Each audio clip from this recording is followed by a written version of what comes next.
Buenas noches, soy Katy Román desde las instalaciones de Almacenes Central Huachipa. Bienvenidos a Historias en Altavoz, un espacio creado para conocer un poco más de las historias de los principales líderes logísticos de nuestro país.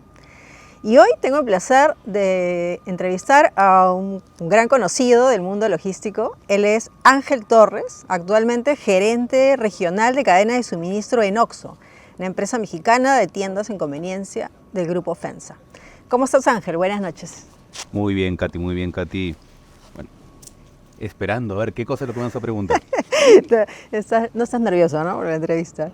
Nah, Mira, yo te conozco de hace bastante tiempo. He seguido tu trayectoria también en el mundo. Has estado en empresas multinacionales importantes y por lo que, bueno, he ido conversando contigo. Tú te has definido como un hombre disciplinado, amante de los crucigramas y de la buena música. ¿Cómo es eso? Cuéntanos. creo que nunca habían descrito de esa forma. Disciplinado en el trabajo probablemente sí.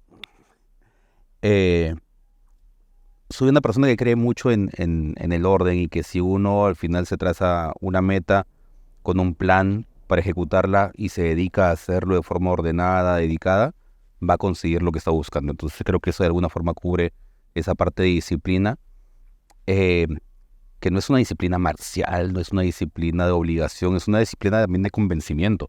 Uno tiene que estar convencido de lo que está buscando, del por qué lo está buscando, y creo que esa es la raíz de la disciplina que a mí me gusta mantener siempre. E intento que mis equipos hagan eso. Si es que van hacia un objetivo, entiendan por qué el camino tiene que ser así, no solamente el objetivo, y en base a eso ejecuten. Ahora, de las otras dos cosas, la música me encanta en todo momento. Pues, ¿Lo intento estar utilizas para escuchando relajarte, para, digamos, desestresarte o...? para tantas cosas. Ahora, por ejemplo, justo antes de venir, tenía ganas de revisar unos correos y puse un disco de jazz y estuve escuchando una hora mientras terminaba las cosas y esperaba que vengan a recogerme para la entrevista. Eh, y eso me ayuda quizá a activar algunas cosas en mi cerebro y poder fluir de una forma mucho más natural. Y sobre los crucigramas, ese es un tema que creo que no creo, sé totalmente que heredé de mi abuelo. O sea, mis recuerdos de la infancia siempre tenían a mi abuelo haciendo crucigramas, eh, y yo lo veía con mucha admiración, no por eso, en general. Entonces, esa y otras características, incluyendo la disciplina, él era general de la policía. Cuéntanos un poco, a ver, cómo nació ese tema. O sea, a muchos el tema vocacional les surge de niños, mientras estás en el colegio, en la universidad, ¿no? Tú eres ingeniero de sistemas. De hecho, tú has estudiado, revisando tu biografía, has estudiado en un colegio, bueno, en el Colegio San Agustín, que en ese tiempo era de hombres, ¿no? Luego has estudiado en la UNI, ¿no? Una universidad también, bueno, en ingeniería, muy especializada en nuestro país. Y bueno, has hecho un MBA en una universidad del Reino Unido, me parece, ¿no? ¿Esa fue online? Fue híbrida. Fue híbrida, ok. Entonces, bueno, hay muchas cosas, digamos, que queremos conocer un poquito de ti, pero cuéntanos el inicio, ¿no? ¿Cómo ha sido esa parte? ¿Cómo ha influenciado tu niñez, el colegio, la universidad? ¿Tuvo algo que ver toda esa parte en lo que hoy es Ángel Torres? Pues definitivamente, ¿no? Toda persona creo que es un constructo de sus experiencias. Eh, entonces, cómo mi niñez o algunos eventos de mi niñez o de cómo yo era de niño me fueron llevando a la persona que soy hoy, y quizá hablando un poco de la vocación. Yo tuve mucha suerte el momento de escoger qué estudiar y dónde estudiar. Y digo suerte porque definitivamente no fueron las decisiones o la forma estructurada que a mí me hubiera gustado de tomar esas decisiones, ahora viendo hacia atrás. En ese momento me dejé llevar mucho por quizá decisiones más, no sé, sentimentales o de gustos, muy básicas. A mí siempre me ha encantado la tecnología. Desde chiquito, desde que tuve mi primera computadora, me encantaba la tecnología. Es más, antes de eso yo veía un radio de los antiguos y lo desarmaba para ver cómo era por dentro, veía las piezas y después tenía que volver a armarlo y que funcione. Entonces siempre me gustó eso. Y de niño asocié eso a la carrera de ingeniería de sistemas. ¿Y cómo lo asocié? Es bien anecdótico. Érase una vez cuando las computadoras no eran tan comunes que usábamos disquetes para el almacenamiento, disquetes de los grandes y de los chiquitos. Y Los jóvenes dirán qué cosa es ¿qué es disquete, ¿no? eso? ¿No? un Digamos disquete, que ¿no? es el abuelo del el memory key o el USB. Ajá. Bueno, estos disquetes a veces los vendían literal casa por casa, tocando la puerta, haciendo citas. No quieren comprar disquetes. Y recuerdo estaba en la casa de mi abuelo una noche, nos tocaron la puerta y era un vendedor de disquetes. Entró a la sala, estuvimos conversando, mira los disquetes. Y yo le hacía una que otra pregunta. Y fue en ese momento que al ver pues la interacción que yo tenía con él, él mismo dijo, tú debes ser ingeniero de sistemas. Y desde ese momento, que había tenido que 8 años quizá, se quedó acá. Él me puso esa idea en la cabeza por lo menos. Entonces eso fue lo primero. Ya tenía decidida la carrera, ¿no? Antes de eso había querido ser, no sé, astronauta, piloto de las Fuerzas Armadas, una cosa así. Porque también me gusta mucho el tema de volar. Eh, pero allí ¡pum!, cambió y empecé con esa idea, que no se me quitó nunca hasta el momento de elegir la carrera. Luego, ya cuando era mayor, me refiero a cuarto de media, inicios de quinto de media, tocó decidir dónde estudiar. Y yo siempre he sido una persona un poco competitiva, un poco de retos. Los retos es algo que me mueve mucho. Entonces, para mí, mi discriminante de dónde estudiar fue simplemente, ok, voy a ser ingeniero de sistemas. Dime la universidad más difícil de ingresar en ingeniería de sistemas. En la uni, ya voy a postular a la uni. Y así. Entonces, por eso digo que tuve mucha suerte. Porque al final me fue bien. No recomiendo eso. No es el camino. Hagan las cosas estructuradas, piensen bien.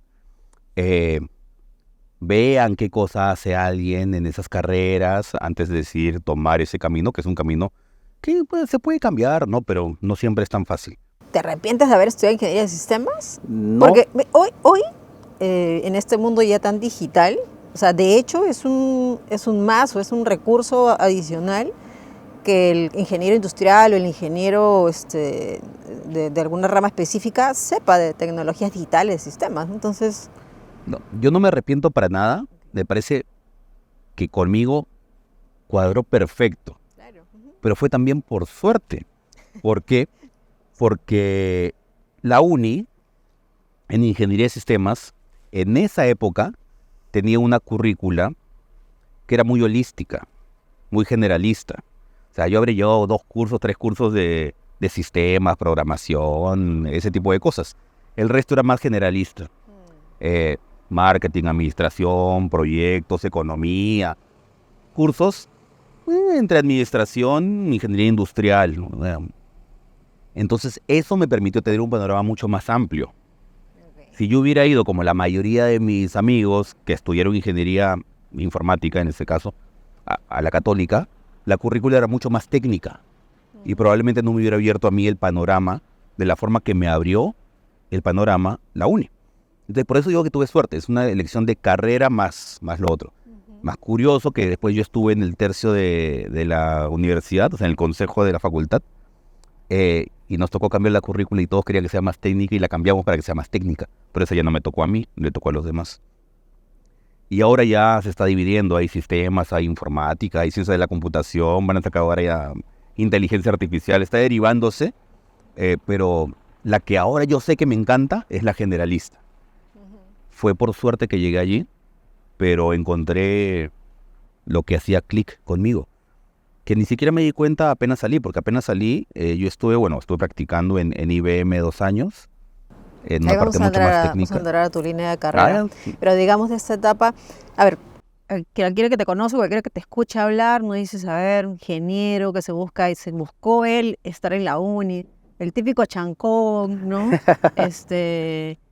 Una persona, digamos, con un perfil probablemente bastante estructurado. O sea, digamos, ¿cuáles podrían ser para ti los tips o los hábitos que desarrollaste en esa etapa en el colegio y en la universidad para lograr la productividad de terminar una carrera, además estar en el tercio superior, ¿no? Digamos, ¿qué tú dirías que fueron hábitos que a ti te ayudaron a salir, digamos, airoso en un entorno tan difícil como el que escogiste, ¿no? Yo creo que uno es sentirte cómodo donde estés. O sea, eso es clave. Si tú estás incómodo en el lugar en el que tú te desenvuelves, ya sea universidad, trabajo, algo no va a terminar de funcionar. Entonces yo me sentí muy, muy cómodo en la universidad. La uni te fuerza, o en ese momento por lo menos, no puedo hablar tanto del hoy, pero en ese momento te forzaba mucho el autoaprendizaje. Entonces creo que es una característica que tienes que tener para poder ir más allá de lo que simplemente te están compartiendo y tú buscar conocimientos adicionales. Esa es una característica que yo siento que aprendí mucho en la uni. En el colegio yo era más de los que escuchaban la clase atentamente. O sea, yo sí, la clase la escuchaba y con eso me iba a los exámenes. O sea, yo no estudiaba mucho fuera del colegio. Intentaba captar las cosas. Quizá ahora se pone más de moda pues escucha activa y entender el mensaje y hacerlo una historia. Bueno, ese tipo de cosas me hacen o Que siento antes que el tienen relación colegio con era eso. como que toma el conocimiento, apréndetelo Se y acabó. dalo, ¿no? Entonces, bueno, la gente que, digamos, los ingenieros, la gente que tiene esa capacidad de captar rápido las cosas, no es tan difícil. Bueno, en ese momento no era tan difícil aprobar, ¿no? O sea, es verdad. Ibas a la clase, escuchabas y ibas a dar el examen, ¿no? Hoy día es diferente, ¿no? Hoy día ya se les Claro, motiva no a puede otro ser tipo otra de cosa. cosas, Es de totalmente análisis, ¿no? diferente. O sea, mis Claro, hijas claro, aprenden claro, de una claro, forma muy, muy diferente. claro.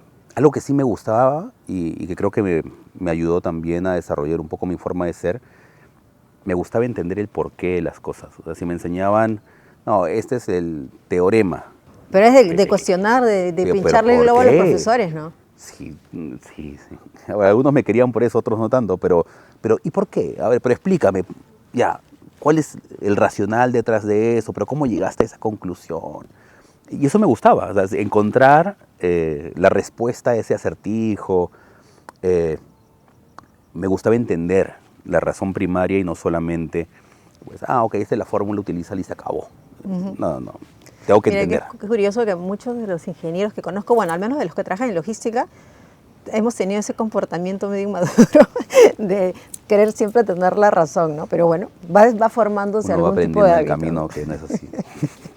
Mira, vayamos a tu parte ya profesional, ¿no? Tú, bueno, terminas la uni y empiezas tus pininos, empiezas tu primer reto profesional en IBM. Entras Sí. ahí, cuéntanos un poco esa experiencia, ¿cómo así llegaste a IBM? ¿No? Creo que muy, muy alineado a mi carrera. En ese momento, presumo que hasta ahora debe ser algo parecido. Cuando tú, ingeniero de sistemas, o próximo a ser bachiller en ingeniería de sistemas, dices, ¿y dónde voy a practicar? Es una de las cosas que pasa por tu cabeza, ¿no? IBM es una empresa, o era una empresa objetivo natural de alguien que estudiaba esa carrera. Entonces lo hice. Algunos sufrían un poco con la parte matemática de la admisión, porque había un examen medio extenso. A mí se me hacía medio sencillo. De hecho, hasta ahora uno de mis hobbies, aparte de crucigramas, es pues ver preguntas. No me voy a hacer un examen de admisión porque eso hay que dedicarle mucho tiempo.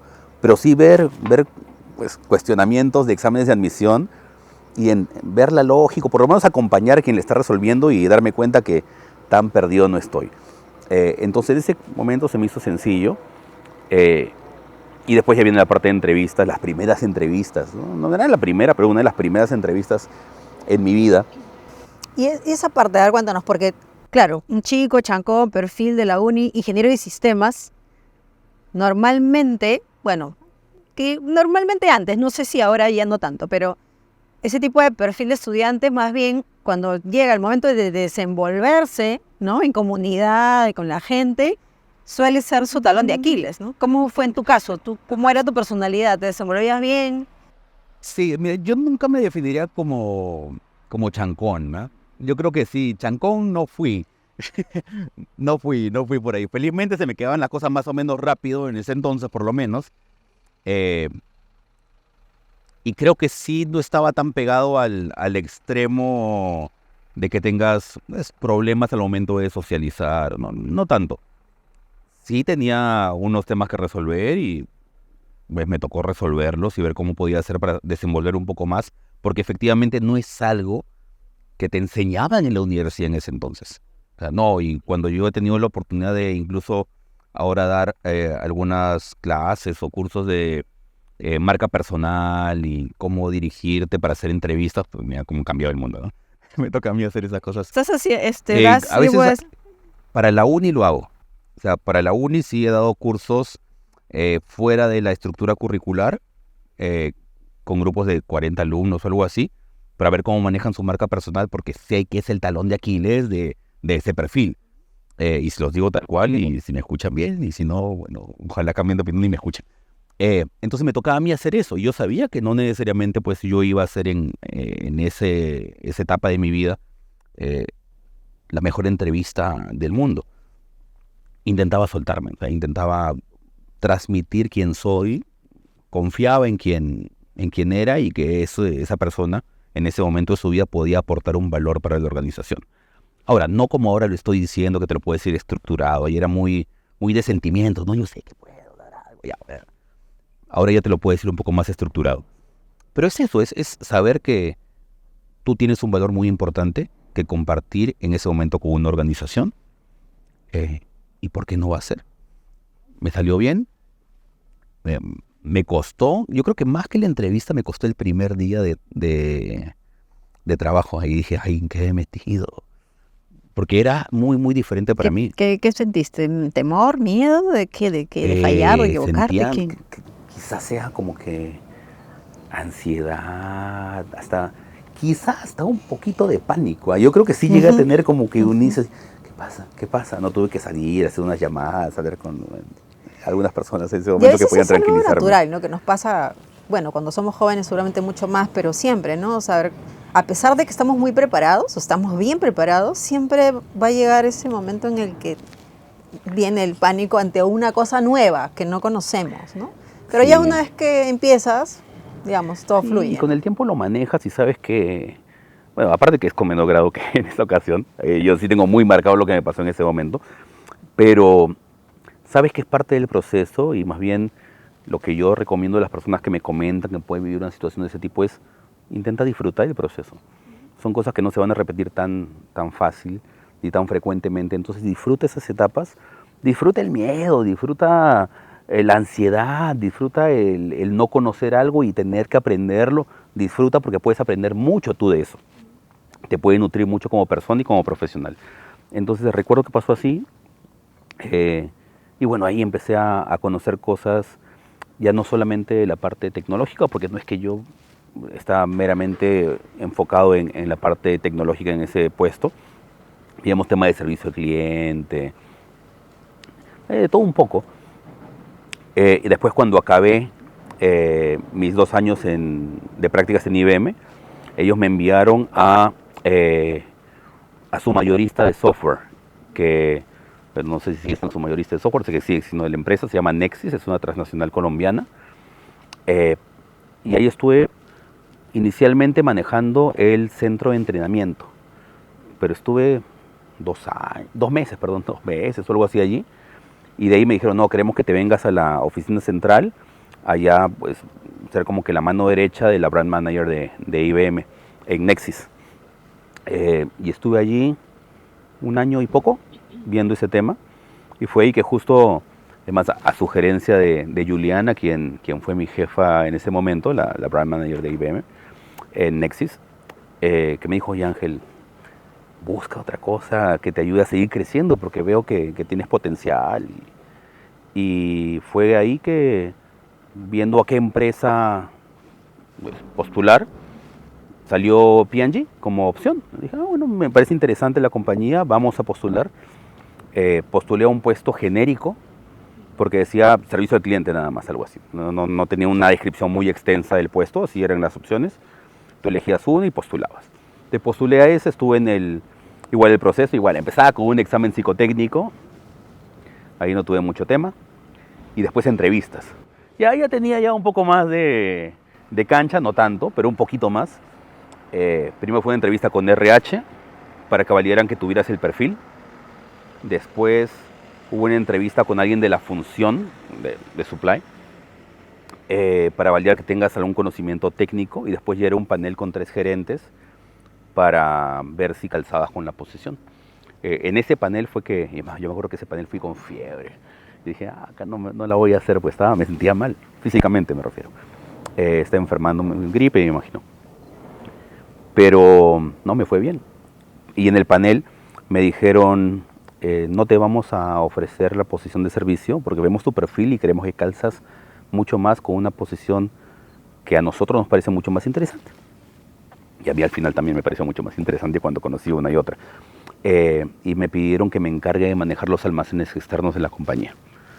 Pues yo suelo ser muy transparente en mis comunicaciones. Me gusta decir las cosas de frente y rápido antes de estar pues yéndome por las ramas y permitir que quizás se ocasione un malentendido. Entonces le dije, ya, que me parece genial. Pero mi disclaimer, yo no sé nada de eso. O sea, yo no sé de almacenes o nunca he hecho nada con almacenes, logística. Me fue muy bien en los 2 cursos de logística que hice en la universidad, creo que 18, 19, que en la uni eso es casi un milagro, no era mi promedio de notas. Pero en esos 2 cursos me fue muy bien. Y me dijeron, no te preocupes, nosotros te entrenamos.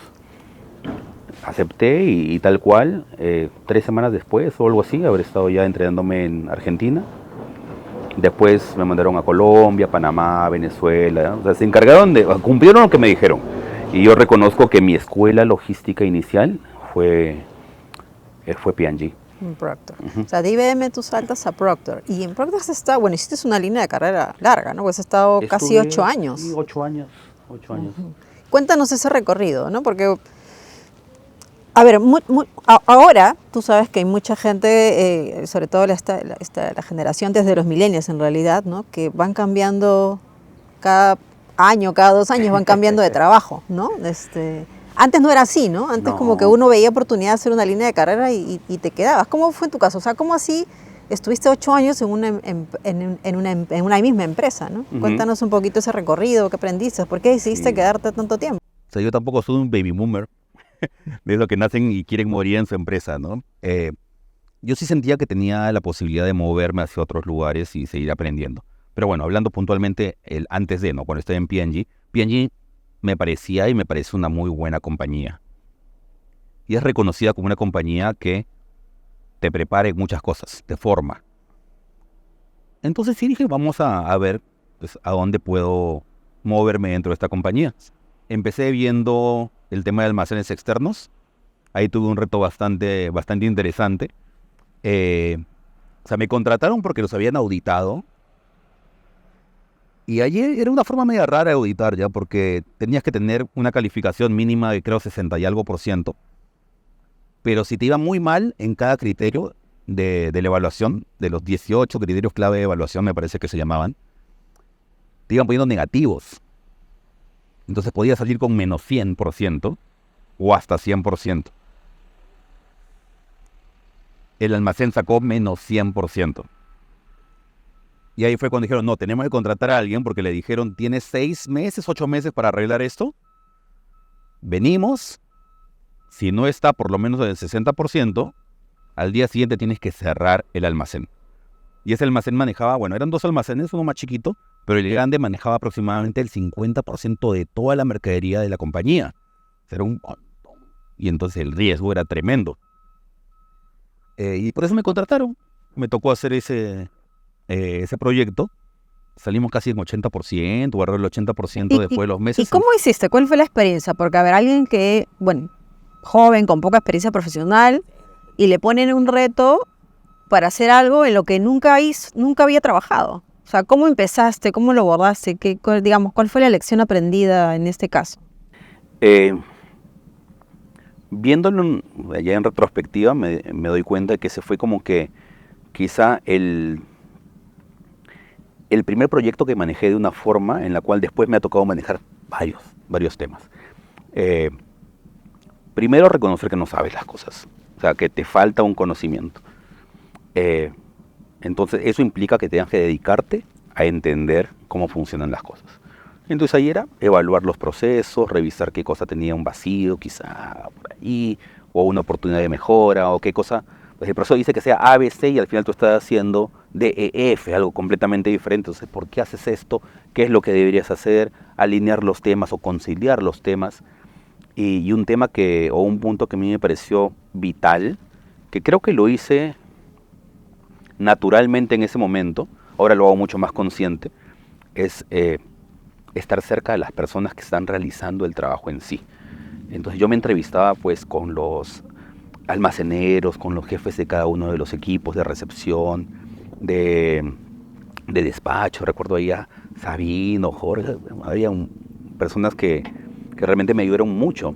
O sea, que se subían a un montacarga y movían la mercadería para entender cómo era su día a día, qué preocupaciones tenían ellos también, qué sentían que funcionaba, no funcionaba, dónde sentían que quizá ellos eran un almacén externo, entonces era otra compañía, donde sentían un divorcio contra lo que les pedía su cliente P&G en ese momento.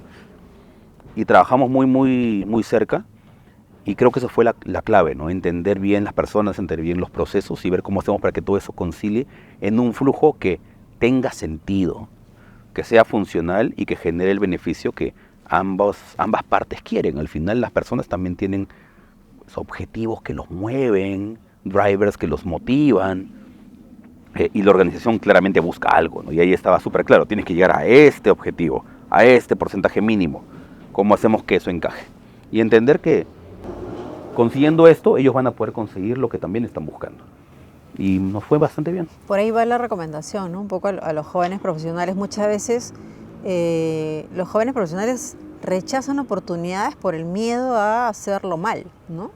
Pero bueno, siempre se aprende algo, ¿no? Y un poco la metodología que tú dices es la que va un poco por ahí, ¿no? Es cuando no conoces algo, aprende, ¿no? Pregunta, involúcrate, ¿no? Baja al llano, te conversa con los que estén involucrados en el proceso directo y encuéntrale la lógica al proceso, ¿no? Sí. Tú no lo conoces, pero encuéntrale la lógica, ¿no? Entonces, sí, digamos, cualquier reto que se ponga en el camino, uno lo va a poder afrontar, ¿no? Sí, y un consejo no solamente a los jóvenes que pueden estar intentando abordar eso, sino a quienes van a acompañar a estos jóvenes. Que los líderes, estas personas que pueden estar en un reto en el cual tengan que aprender algo, que meterse en un área que no conocen, que lo sientan cerca.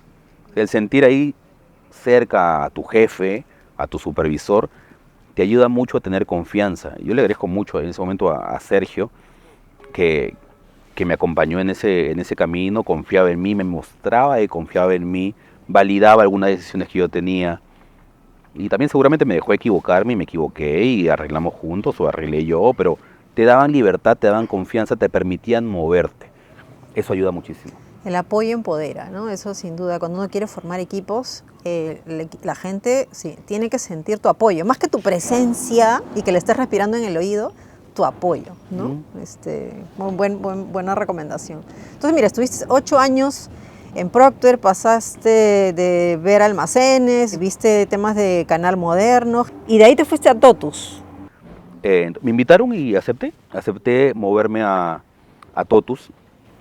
Creo que eso me ayudó muchísimo, fue un siguiente paso en el aprendizaje, en el desarrollo de mi carrera, asumir retos significativos, empezando, rediseñé cómo estaba organizado el equipo, tuvimos que hacer varios cambios para hacer que las cosas funcionen como queríamos que funcionen, y felizmente todo nos fue muy bien. Yo recuerdo, incluso hubieron situaciones complicadas, apenas entré, yo tenía 2 reportes directos. Yo empecé manejando el almacén de secos, almacén y transporte, toda la parte de logística de secos. Y tenía 2 reportes principales y debajo ya pues todo el resto de la organización. De esos 2 reportes, no voy a decir nombres, pero les agradezco mucho a ambas. Una persona justo había como que querido salir de la compañía y la habían retenido, subiendo un poco su nivel de posición y de sueldo. Y entonces ahí como que estaba más o menos tranquila. La otra persona, en el primer día o segundo día que yo estuve allí, me dijo: Ángel, de verdad que estoy muy contenta de que hayas llegado, pero yo ya estoy cansada. Yo te voy a acompañar 3 meses y de ahí, si quiero irme, no aguanto más. O sea, me voy todos los días a las 7 de la noche, llego a las 7 de la mañana. Bueno, no entremos en detalles porque también puede ser malinterpretado. Pero está en una situación complicada. Yo lo que le pedí en ese momento fue, espérame 3 meses. Estos 3 meses que tú me estás diciendo, espérame esos 3 meses. Si tú te sientes igual a como te sientes hoy, después de 3 meses, yo te firmo el papel y te puedes ir al día siguiente si quieres. Pero si te sientes diferente, sigue con nosotros. Bueno, yo me fui y ella seguía allí. Entonces, Ok. más de 5 años se quedó. De hecho, sí seguía en la misma posición. Tuvo mucho desarrollo interno, creo, pero dentro de la posición. Y me sentí bien que al final se notaron un poco los cambios que tuvimos. Bueno, yo estuve solamente el primer año de mi estancia en Totus manejando el tema de secos. Los otros casi 4 años estuve manejando proyectos de cadena de suministro, el diseño, construcción, implementación de centro de distribución, el de refrigerados, congelados, maduraciones, lo hice yo, y la planta de producción, también ambos acá en Huachipa. Son mis hijos. ¿Tú te has inclinado siempre o te ha gustado más, te has sentido más cómodo viendo proyectos? O sea, planificando redes, planificando... Quizá es parte de, yo creo que es parte de, en ese momento, o hasta ese momento, no lo había hecho en esa dimensión. O sea, nunca había manejado proyectos de 30 millones de dólares cada uno. Y es más, también tuve mi momento de disclaimer cuando me ofrecieron el cambio. Ojo, yo no sé nada.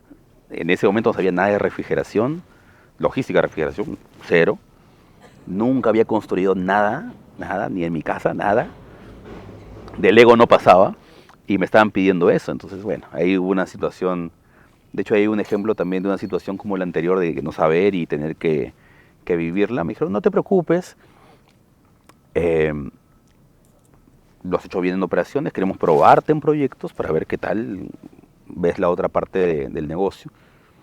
Y este proyecto, el primero, el de refrigerados y congelados, es como que muy ad hoc a que puedas aprender, porque tenemos este presupuesto, vamos a quedar 20% por debajo en base al último estimado, tenemos esta fecha, vamos a terminar 2 meses antes en base al último estimado, entonces dale, vas a poder aprender tranquilo. Ah, ok, listo, ya vuelvo en un mes para empezar. Ya hago la entrega del puesto, vuelvo y recuerdo todavía ese diálogo.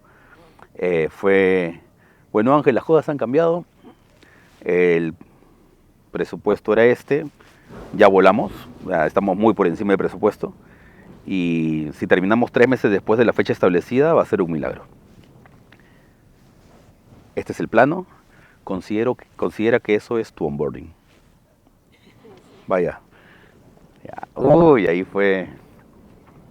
Esa fue otra situación en la que yo recuerdo que fui a mi espacio, abrí mi laptop, con mi plano al costado, puse a revisarlo, acordándome de mis clases de diseño. Y estuve 2 días mirando la computadora. 2 días sentado mirando la computadora, revisando cosas. Y pensando qué iba a hacer. Y sí, ahí sí sentí mucha presión, pero intenté contenerla y era así. O sea, tú pasabas por ahí y yo era como un fantasma trabajando, viendo la computadora, por dentro muy preocupado. Pero en esos días estaba revisando temas de refrigeración, temas de construcción, viendo el plano en todos los ángulos. Y tras esos 2 días fui donde mi jefe. Aprendí muchísimo de la Jorge. Y me dejó muy buenos mensajes. Y lo que le dije fue, la única forma de cumplir con lo que me están pidiendo es empezar de nuevo. En 2 semanas me voy a traer a todos a los consultores que están involucrados, me voy a traer a los proveedores potenciales del proyecto, van a estar 2 semanas sentados en el directorio revisando todo el proyecto y haciendo todos los cambios que se tengan que hacer. Es la única forma de lograrlo. ¿Puedo o no puedo? Vamos a hablar con Juan Fernando, que era el gerente general, ahí también un tipazo. Bueno, fuimos, aprobó, empecemos. Y un año después estábamos abriendo un centro de distribución con como 3 millones de ahorro y en la fecha original que habíamos establecido sin ni un día de retraso. Costó, pero valió la pena, valió la pena. Es un poco la metodología que decías hace un rato, ¿no? Bueno, no sé qué hacer, pero primero me empapo de lo que hay, toda la información, lo que no conozco, ¿no? O sea, y lo que te tome hacerlo. Muchas veces el día a día, bueno, eso principalmente porque es un proyecto, ¿no? Pero digamos, en la vida logística cada día es un proyecto, ¿no? Y a veces avanzamos y no nos damos esa pausa para decir, a ver, ¿qué tengo, qué hay, qué me hace falta, ¿no? Para poder seguir ya con un plan más estructurado a hacerlo y ejecutarlo, ¿no? Y en este caso, bueno, difícil, ¿no? El reto que te tocó, pero finalmente saliste airoso, ¿no? Y además, ¿no? La gente te apoyó, ¿no? Tu jefe te apoyó, ¿no? Porque esas decisiones son bien difíciles de tomar, o sea, sabes que todo lo que avanzaron, sabes que no, empecemos de cero. Muchas veces hay empresas que no deciden no tomar esa decisión, ¿no? En este caso fue bueno, felizmente, que lo hayas planteado así y que finalmente haya salido todo bien, ¿no? Sí, y más aún confiando en una persona que un mes antes te dijo que no sabía nada de refrigeración y nada de construcción. Pero eso también, y es algo que creo que es muy bueno que consideren, el no saber las cosas te permite pensar desde fuera de muchos parámetros, de muchos paradigmas, a pensar fuera de la caja, y retar, y puedes estar hablando una tontería, pero no te importa porque no tienes ninguna barrera mental que te impida atreverte a preguntar algo, y capaz para el que sabe algo de ingeniería civil, pues es una burrada, pero tú lo preguntas con toda la inocencia y voluntad del mundo, y de 3 cosas, pues 2 serán burradas, pero una puede ser una muy buena idea. Y en ese diálogo con los consultores, yo preguntaba cosas que después ya aprendiendo un poco me di cuenta que alguna vez estaban bien jalada de los pelos. Pero salieron cosas que ayudaron a que se rete el proyecto y se logre el objetivo. Bueno, y luego de 4 años en Totus, das el salto a otro gran proyecto que además estaba iniciándose, ¿no? Es el inicio, el pie de OXXO, que es esta cadena multinacional en varios países de Latinoamérica, a empezar a formar toda esta red de grandes tiendas de conveniencia, ¿no? O sea, igual, un reto, si bien es cierto, venías del retail, es un retail diferente, ¿no? El retail del supermercado, de consumo masivo, versus un retail más atomizado, ¿no? Cuéntanos un poco esa experiencia. Primero, ¿cómo así llegas a OXXO y, digamos, cómo fue ese reto inicial, ¿no? de empezar? Sí, yo estaba como que en un momento parecido al que tuve en P&G y me había movido por un par de posiciones muy interesantes. Justo habían cambiado al gerente de supply, entonces yo sabía que pues movimiento vertical directo no era una opción en ese momento. Y además en su momento, o sea, cuando se abrió esa posición, nos llamaron a las 2 personas que probablemente habríamos tenido posibilidad de coger esa posición y nos dijeron: hemos decidido traer a alguien de fuera de la organización porque queremos aires nuevos, un pensamiento diferente. Era de otra industria. Bueno, ok, bien. Entonces como que tenía muy claro el panorama inmediato en la compañía. Dije, es momento de empezar a buscar algo. Entonces de vez en cuando me llamaban también headhunters para ofrecerme algunas cosas. Y nuevamente estuve en 2 procesos. Felizmente me ofrecieron ambos. Y ahí sí fue un poco... A ver, primero te cuento cómo me ofrecieron el de OXXO, que creo que también fue muy anecdótico. Pues me llamó en ese momento la consultora era Michael Page. Espero no meter en problemas a Maxim. Ya no trabaja allí, pero igual. Ya lo dijiste, ya. Cuéntanos. Es que creo que fue él, si no fue él, fue alguien que trabajaba con él que me llamó directamente: Ángel, esto. Creo que no fue él directamente, pero bueno. Esto, creemos que tu perfil calza. Era el primer contacto, sabes que en el primer contacto no te dicen qué empresa es. Mira, ¿tienes alguna pregunta para saber si estás interesado o no? Y yo dije, tengo una sola pregunta, y de esa pregunta depende si estoy o no estoy interesado. Una sola pregunta. ¿Es OXXO? Porque me habían dicho algunas cosas y había empezado a sonar el tema de que OXXO iba a venir a Perú. Ángel, no te puedo decir eso, pero bueno, tú me preguntaste si tenía alguna duda y esa es la duda que decide si tengo o no tengo interés. Si es Oxxo tengo interés, si no es Oxxo no tengo interés. Dime tú, ¿tengo interés?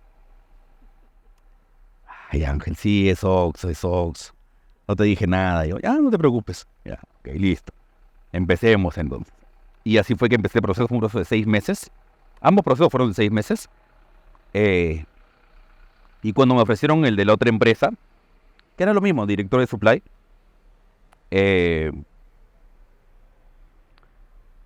bueno, una transnacional de retail aquí, ellos sabían que yo estaba en el otro proceso porque, como te digo, siempre intento ser transparente, entonces a ver, yo estoy en otro proceso, igual 6 meses, me ofrecen esto, me parece que lo más justo es avisarles a los otros, darles un par de días y ver qué cosa es lo que pasa.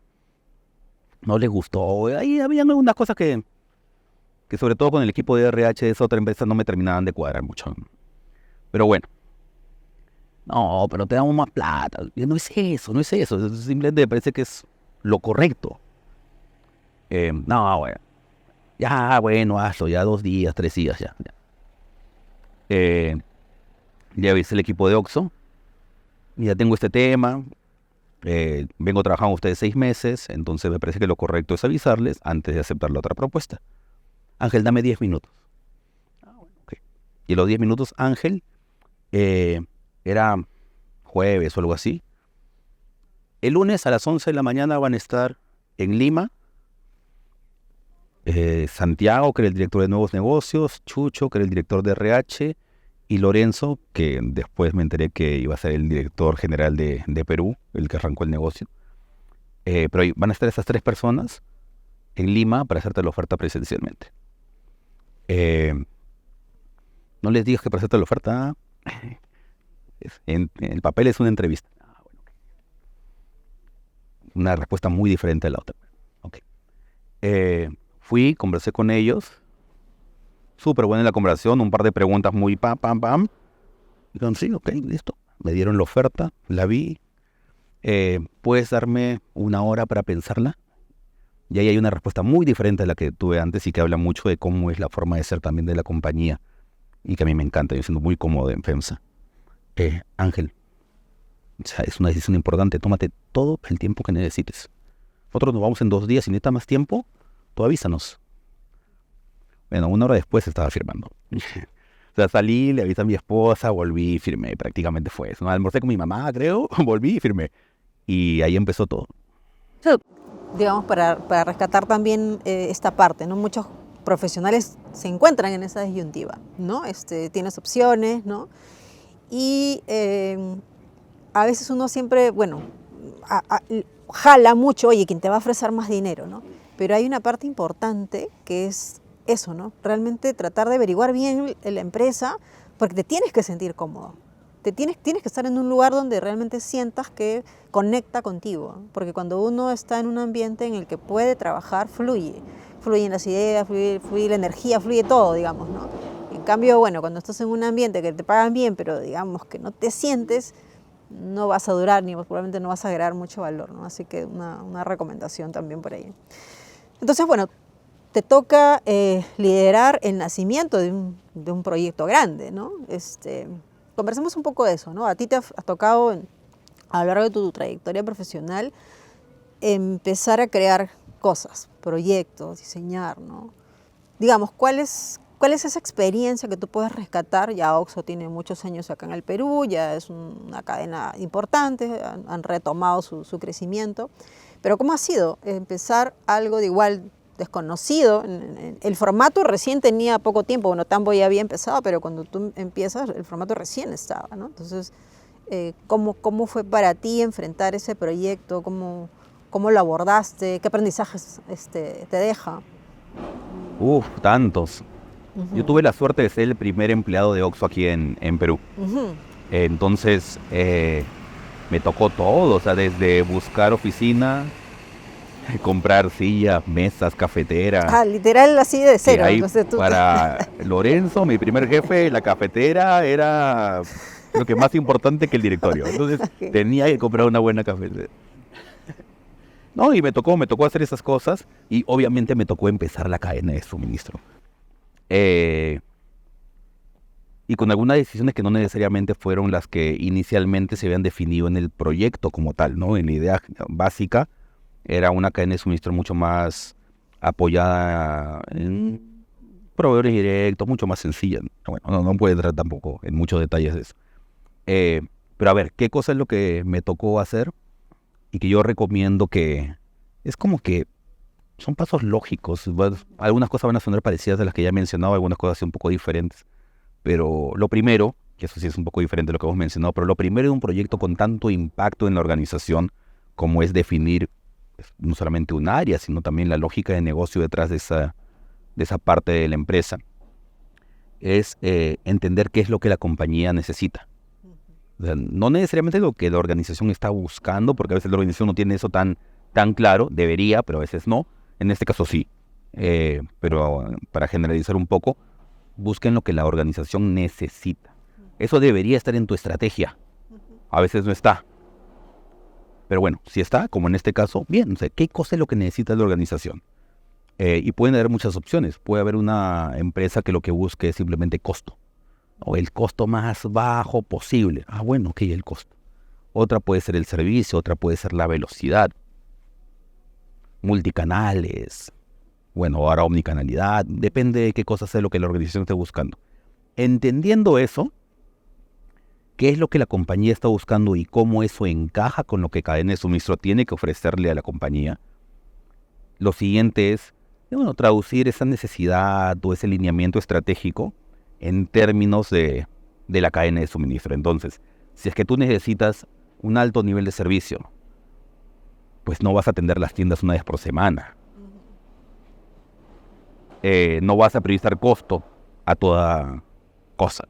No, tienes que buscar un balance. Si tú buscas costo, tampoco vas a tener las tiendas todos los días.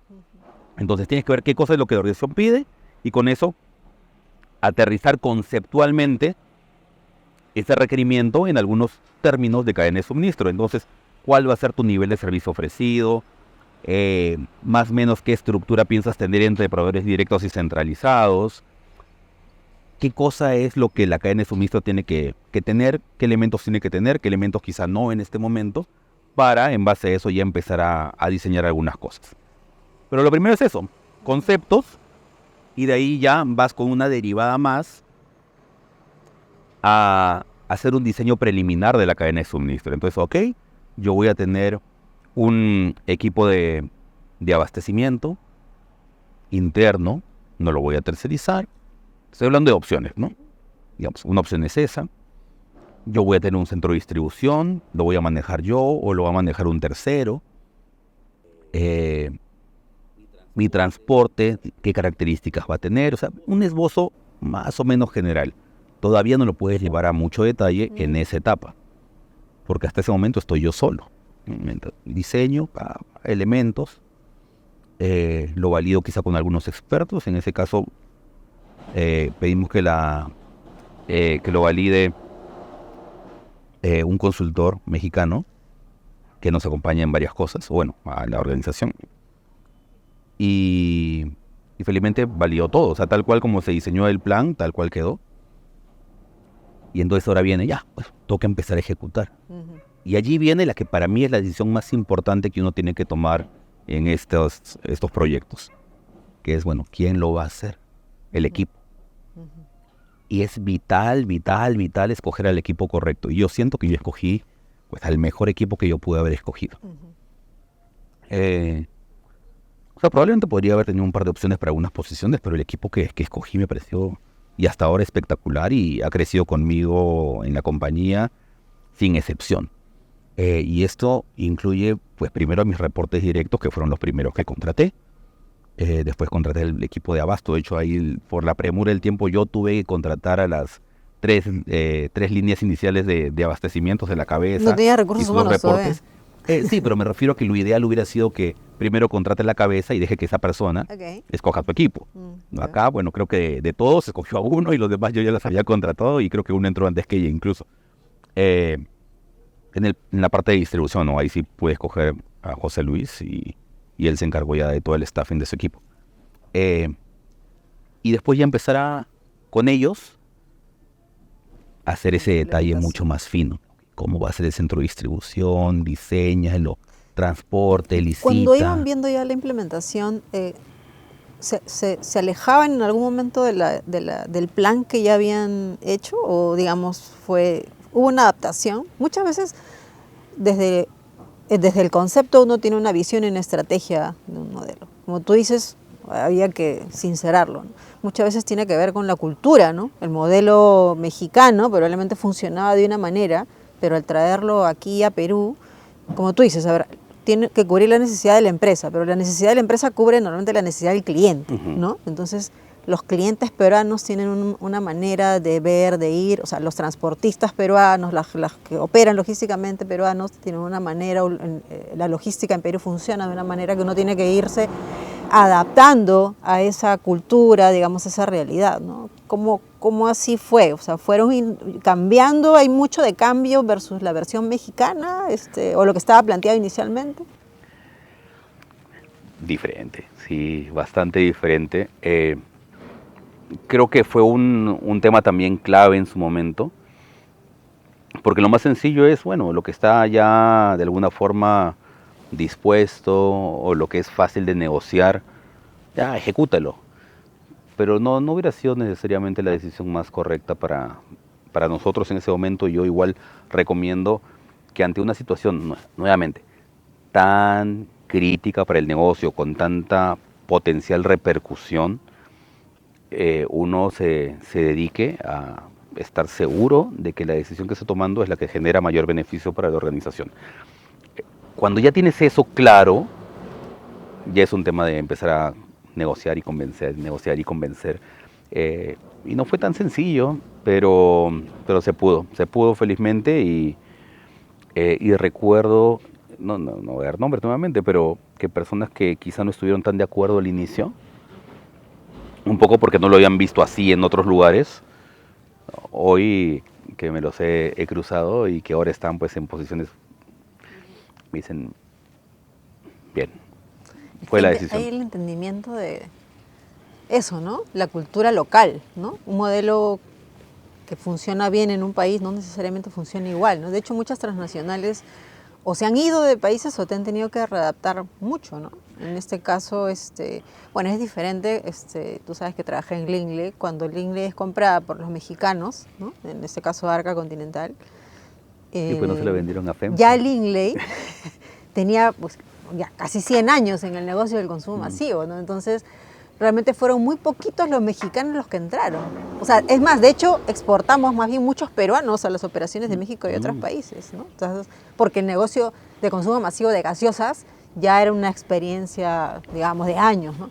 En el caso de ustedes era diferente. Sí, estaban trayendo un modelo de otro lado acá, pero tuvieron que adaptarlo. De hecho, el cambio del mix de los productos, ¿no? O sea, digamos, de lo que he leído, a diferencia de, por ejemplo, los Oxxo que hay en México, acá se vende mucha más comida de diario, ¿no? Hasta pollo rostizado, hamburguesas, ¿no? Cosas que, por ejemplo, en los otros Oxxo en otro país no necesariamente encuentras, o es uno de los principales productos que se venden, ¿no? O sea, por ejemplo, esos cambios de mix también me imagino que han sido claves en el abastecimiento, o sea, digamos, un punto clave, ¿no? Y además de alta rotación, ¿no? Había que entender eso. Felizmente la compañía, por lo menos en esos puntos clave, que son el mix, que sabes que va a ser diferente, no, olvídate, eso es un tema de decisión de país y es clarísimo. Creo que está clarísimo que hay que adaptar los procesos. Y Oxxo tiene mucho foco en procesos. Entonces, bueno, se adaptaron y como dices, tienen consecuencias en la cadena de suministro, un peso fuerte en fast food a comparación de lo que puede pasar en otros negocios. Pero son cosas que tienen que entenderse y que es muy normal. Si tú te quedas con un modelo base, cuando estás cambiando de país y no tropicalizas, puedes cometer errores tremendos. Justo la semana pasada estuvimos en un programa de FEMSA en Washington y con la gente de Georgetown, y uno de los que nos estaba pues dando la sesión nos preguntaba, bueno, ¿y cómo es el nivel de servicio? Y una persona no de Perú, de otro país, no, muy bien, está en 80%. Y él, ¿pero qué? ¿Eso está bien? Y todos, sí, en Latinoamérica eso está muy bien.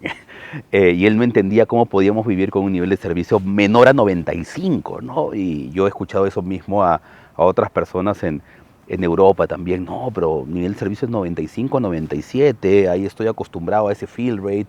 Y llego a Perú y me encuentro con 70s o 60s o incluso algunos proveedores que menos. Y mejor no digamos nombre de proveedores porque lo saben, ellos lo saben. Y eso genera muchos problemas y mucho estrés en la cadena de suministro. Pero hay que lidiarlo y para alguien que ya conoce el cómo funciona el país, de alguna forma está preparado a eso. No empieza con una sorpresa que puede ser tan complicada para el arranque de un negocio. Buenísimo. Mira, ahora quiero hacerte unas preguntas de respuestas cortas. Más que nada para conocer Estas sí no las sabías. A ver, para conocerte un poquito más, a ver la primera. A ver, por ejemplo, si pudieras escoger otra profesión, ¿cuál sería? Pues ingeniero industrial o administrador, porque si me dedico a eso. Pero va por ahí, o sea, no te saldrías, o sea, no... Cuando iba a empezar a estudiar, probablemente mi otra opción era arquitectura. Y curioso, mi hermano es arquitecto. Mi hermano menor, o sea, en ese momento... Pero, si hubiera visto Doctor House antes, médico. ¿Doctor? ¿Así? Pero como no él. Te veo, ¿así? No como un médico, sino como él. Si has visto la serie, ya. sabes Okay. que es Claro. otro perfil. Otra pregunta. Claro. Si pudieras tomar un café con un personaje de la historia, ¿quién sería y qué le preguntarías? Bueno, mi abuelo es parte de la historia, entonces empezaría por ahí. Pero si quisiéramos ya con alguien...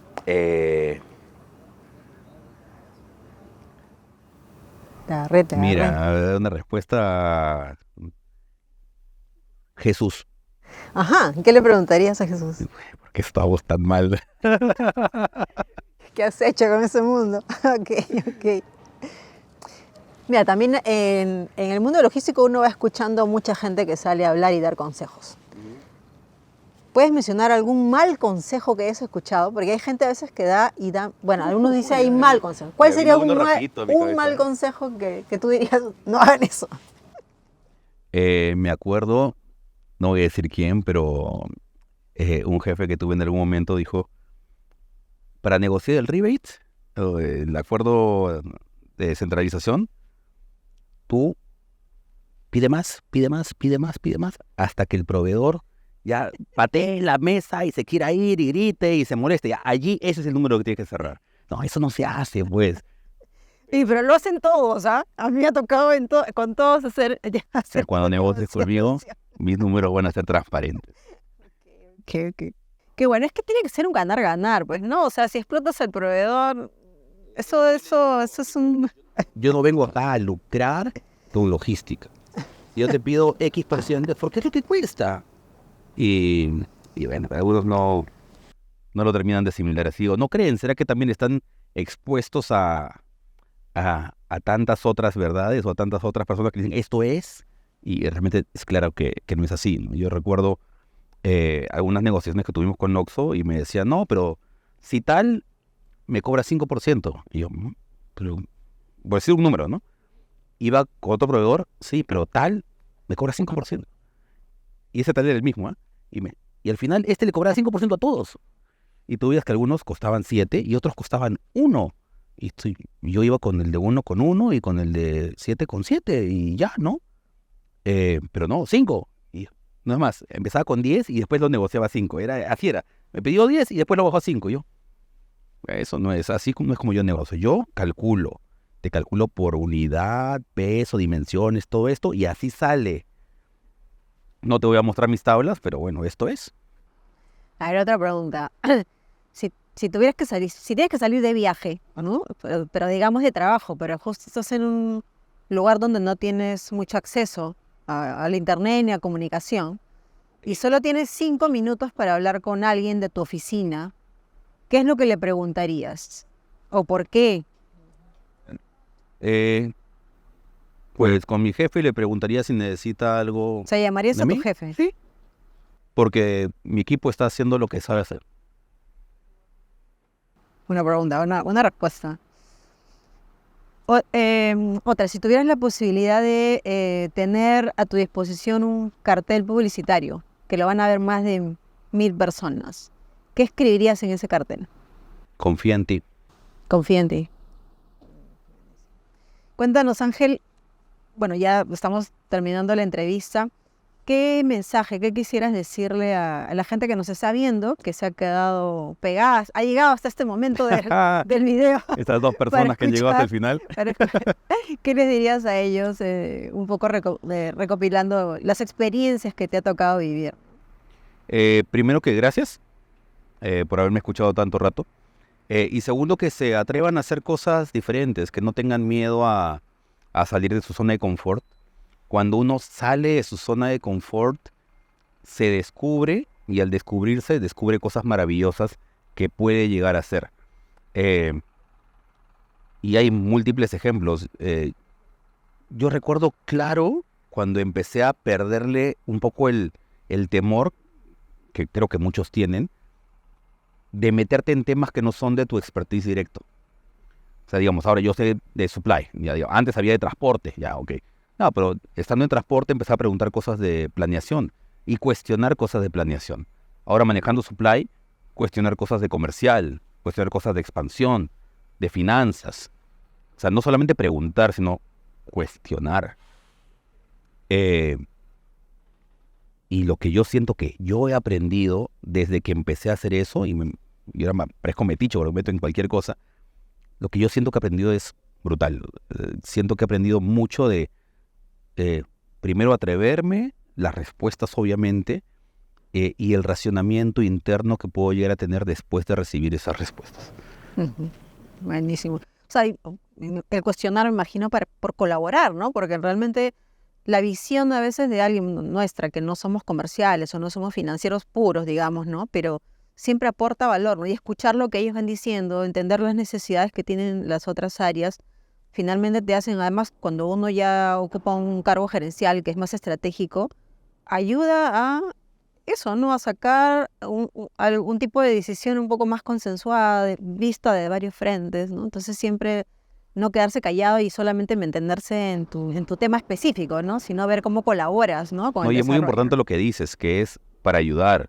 O sea, tu cuestionamiento, tu pregunta, tiene que ser un regalo hacia la persona hacia la que tú le haces ese cuestionamiento. Si no es así, y eso es lo que creo que uno aprende en el camino, yo siento que lo aprendí más en Oxxo que en otros lados, pero el que se note, se sienta que tu pregunta, tu duda, tu cuestionamiento, tu objeción es porque te preocupas por la persona y por la organización, eso hace que todo fluya y que la persona no se ponga necesariamente a la defensiva, que podría ser quizás su respuesta natural con otro tipo de comportamiento. Pero si tú lo haces con ese espíritu, se construyen cosas maravillosas. Excelente. Y para terminar, ¿qué le diría el Ángel de hoy al Ángel que recién estaba empezando su vida laboral, empezando a trabajar a su primer día de trabajo en nivel? Disfruta cada día, que todo va a ir bien. Gracias, Ángel, ha sido de verdad un gusto de conocer un poquito más de ti, de entender y recibir, digamos, las palabras y los consejos que has dejado a toda la gente que nos está siguiendo. Gracias. No, gracias a ti, Katy, gracias a todos. Muchas gracias por acompañarnos en Historias en Altavoz. Desde Almacenes Central Huachipa, conmigo será hasta el próximo episodio. Síganos en nuestras redes de LinkedIn y YouTube. Nos vemos en la próxima.